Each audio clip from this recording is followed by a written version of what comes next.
শিবরাত্রি উপলক্ষে ব্যাপক জনসমাগম বাঁকুড়া শহর লাগোয়া প্রাচীন একটেশ্বর মন্দিরে চলছে পূজা পাঠ।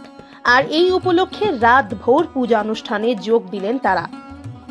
এখানে পুজো দিতে আসা প্রত্যেকেই জানিয়েছেন তারা সংসারের সুখ আর সমৃদ্ধি কামনা করেছেন।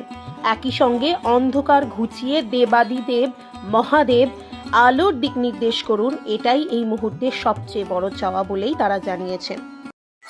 বাবার কাছে চাইলাম স্বামী সন্তান প্রত্যেকের স্বামী সন্তান দেশ দশের সবার যেন ভালো করেন বাবা।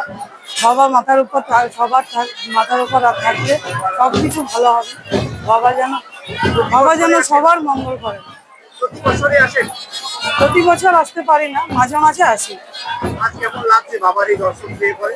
বাবার দর্শন পেয়ে খুব ভালো লাগছে, মনটা খুব ভালো লাগছে।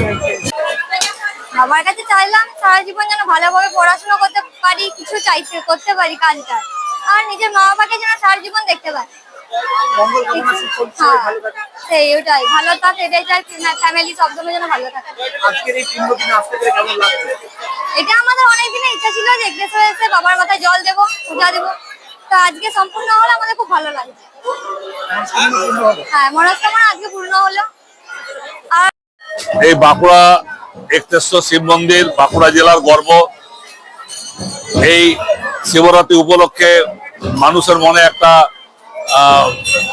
প্রভাব থাকে যে বাবার মন্দিরে দর্শন করতে যাবে, এবং কত ভক্ত তারা অনুমান করে আমরা প্রশাসনের সঙ্গে বহুবার মিটিং করেছি এবং আমরা সমস্ত রকম ব্যবস্থা করেছি যাতে লক্ষাধিক ভক্ত সুষ্ঠুভাবে বাবার মন্দিরে সেবা পূজা করতে পারে, এবং সমস্ত রকম ভলেন্টিয়ার এবং সমস্ত রকম প্রশাসনিক সাহায্য আমরা পেয়েছি, এবং আজকে সুষ্ঠুভাবে পুজো করার সব পরিকল্পনা নেওয়া হয়েছে।